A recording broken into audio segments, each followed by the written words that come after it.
The voice of Gonzaga, the annual tradition on our show every March around tournament time. Love this guy. None of our teams are usually going on runs in the tournament, so we reach out to the Northwest flavor, and it's also helping this year that they're playing in Portland. They tip off on Thursday night, one of the games that will be on while we're at A&A Thursday evening, one of the last games of the day. So looking forward to that. Longtime voice of Gonzaga basketball, Tom Hudson. Tom, good morning to you. We got to start. Did our producer talk an unhealthy amount of smack to you after the loss of the Child Center this year? What was the back and forth like after that? Hey, Jason's all class. He wouldn't have ever done that. Okay. It was good. It was a pilot's night, and you give him credit. And no, Jason, he was good. He did not. There might be a few other guys who might have talked a little bit, but not your guy, Jason. Okay. Well, he got it. You guys got your redemption on that one with the 50-point win on senior night or whatever it was. So there's a little bit of payback at the end of the year. Like we didn't forget that one. What do you make of this Gonzaga team? It's an interesting year, right? Like the loss to Portland was such a shocking loss. We just haven't seen Gonzaga lose games like that. There's awesome wins in non-conference. They lost 2 other games. Right. The total picture is still incredible. So are we discrediting this Gonzaga team maybe more so because of that loss? Where do you think this team is at going into tournament time? It's interesting because it's different, right? And one of the things over this run has been our relative health, right? We haven't had a ton of major injuries. I was talking to Coach Few, and, maybe Shemek Karnowski, when he went down back in like 2016, he was going to be such a huge part of our team. And he went down right before we played Washington State. Down in Pullman, I remember that, and that was kind of one of the first ones. And we had Josh Heitfeld a while back, but we still had some guys, kind of around him.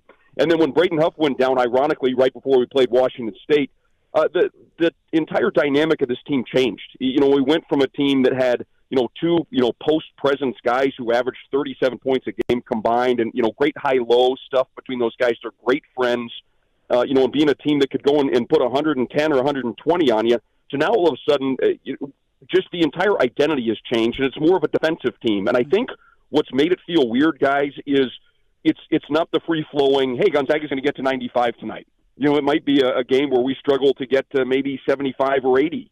But we're so good defensively that we're able to win those games. And it's so different from what we've seen, under Coach Few. Now, over these last 12 or 14 years when we've really shot up with success, there's been a lot more emphasis on defense. But I think this might be the first group that's really, to win has to be good defensively. And it's funny, we've talked about this so much, you look at like we're 30-3, and it doesn't feel like we're 30-3. Yeah. But it does look a little bit different because I think for us to be able to win, we have to be good on the defensive end, and we have been for the most part. Yeah, I got to be honest, like talking about Gonzaga, not that I caught every game, but like any criticism anybody has, it's kind of funny, and you look down and you see 30-3, and you're like, God, they've only lost 3 times in a season, and here we are. Oh, are they good enough yet? I don't know. I'm really curious what you make of the draw. Gonzaga going to be here in Portland. We know a lot of Zags fans. Some of them hate my co-host because he's constantly giving them crap because they give him crap about his Oregon Ducks.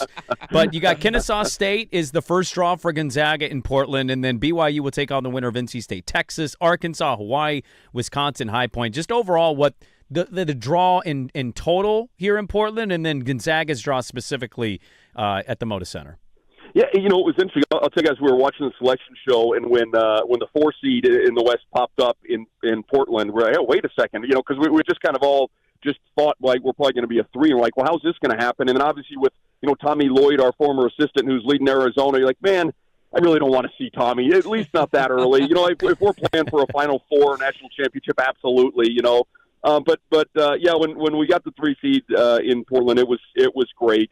I like the draw. I think, Kennesaw, I think is potentially dangerous. Just you look at their stats, and it's kind of how Alabama plays, really fast. They shoot a ton of threes. We've done a pretty good job with our perimeter defense this year. So, I think you feel okay. They're the 6th seed coming out of their tournament. So, looking at that initially, you think, okay, this is all right. And then, it's interesting for us because you talk history again. I was talking about Tommy Lloyd. Well, BYU.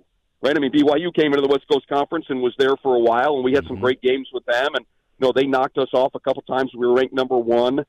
They never won a league championship while they were there, and all we heard when they came in was that, hey, BYU's going to come in and control this thing, and we were fortunate enough to, to stay on top. And, so that'll be an interesting matchup if that one comes to fruition, right? That was kind of the first thought. Was like, oh, hey, we're going to see BYU again. This will be interesting because we've had some classic battles. And like you said, you've got the kid who's going to be potentially number 1, probably the number 1 overall, right? I would guess you guys or on the NBA thing a little better than I am. But so obviously that's a really dangerous one. And then, Purdue. We've seen Purdue a handful of times here over the last couple of years. It feels like Braden Smith and Fletcher Lawyer and Kaufman have been there forever, right. And they've had our number. So there are some interesting ones, matchups as you look, down the draw that have some history for us. But no, Kennesaw State is one of those teams that you look at their scores, you look at some of the results, and like I said, if they get going, they can be dangerous. And I think one of the great things about Coach Few, you talk about us losing that Portland game and everybody being so shocked. One of the great things he's done over his tenure is not overlook teams. And we don't lose games very often to teams that we shouldn't lose to. And for as silly as that sounds, it really is pretty remarkable that it doesn't happen very often. And so, Kennesaw State, he said it, well, they'll have our full attention, and he'll really have the guys dialed in for that one. And then away we go. Because like you guys said, NC State and Texas, they're nothing to sneeze at. So it's going to be interesting to see that BYU matchup before we play on Thursday night. Yeah, we're talking with Tom Hudson, longtime voice of Gonzaga basketball. They begin their tournament journey in Portland Thursday night against Kennesaw State, and we'll see where they go from there. I know the program and you yourself, you're so in the moment, but I'm curious to ask you a bigger picture question of what it was like in the last year of the WCC, because that's coming to an end. And then we were just doing a segment earlier because Oregon State hired their new basketball coach. And it's like I keep having to remind myself of like, oh, that's right. Next year, the new Pac-12 goes into existence. Pac-12 Tom. Pac-12 Tom will be it next year. And so I'm just like, what the emotions were the last year of the WCC and where the enthusiasm is, I guess, amongst the fan base and people on the campus for what is to come for that program and their new conference. Well, I think for me, it was weird, for sure. Because, all of Gonzaga's growth has come in the West Coast Conference as a member of the West Coast Conference, right? And, it was funny. Our first league game this year, we played, in Malibu against Pepperdine, and it was over Christmas break, and it was empty, for the most part. Their students weren't there, and the energy wasn't great. But just walking in the building, and it kind of hit you like, geez, this is the last time we're coming in here. Right. And it kind of felt that way as we were going through the league. And then, it's funny because, so much of this is about money, obviously, right? We talk about all those things. But what you forget is the relationships that people have built. And, you talk about Jason, your producer, right? I've known Jason for a really long time. It's always nice to see him and catch up. And, and so you lose some of those things. And, I interviewed Brian Michelson, the Portland kid, who, he was on after we won the WCC Tournament Championship. And I asked him about it. It's like, hey, we're leaving the league, won the Tournament Championship, won the Conference Championship. And he got a little choked up about it.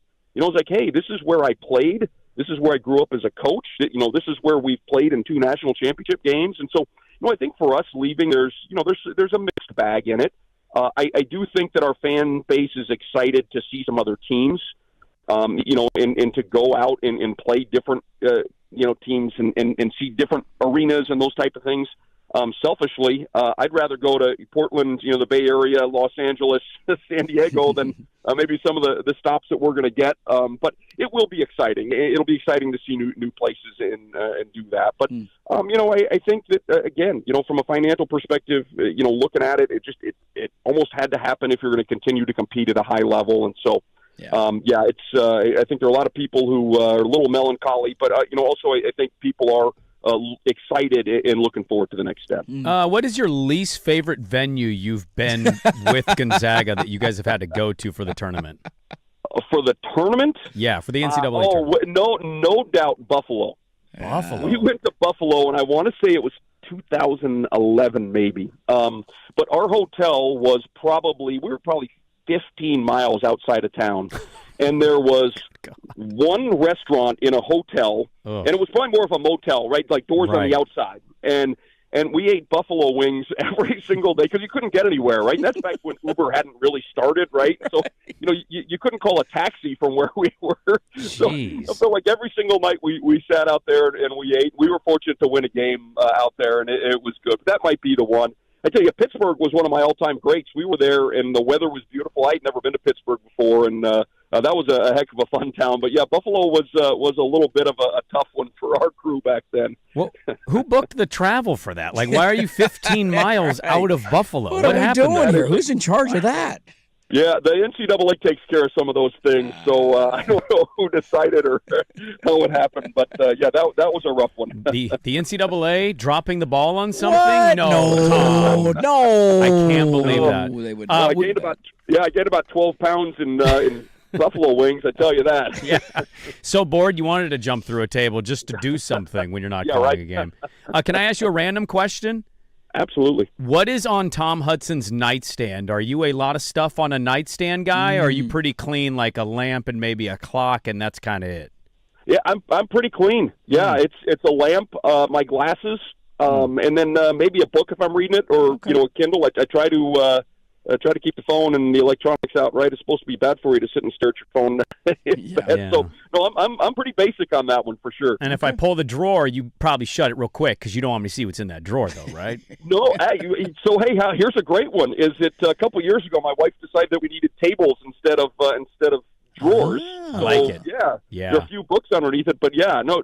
5 years ago, yeah. I don't know that I would have wanted you to see ones in there, but now it's gotta stay pretty neat and tidy. Yeah, you do, Tom. I jam all sorts of stuff in the drawers of my nightstand, and it drives my wife crazy. My wife wants to the do point tables where because of you this. can't even open the drawers. Yeah. I have so much stuff in there because it's like a place to throw it, and nobody will see it. You forget about it. You're like, oh, that's where that's been for 8 months. So maybe tables is the right call. Tom Hudson, always educating us and always helping us see the light. He's a longtime voice of Gonzaga basketball. Have a great trip to Portland, Tom. And as always, if this run continues, we'll reach out. So appreciate the time and best of luck in the tournament again.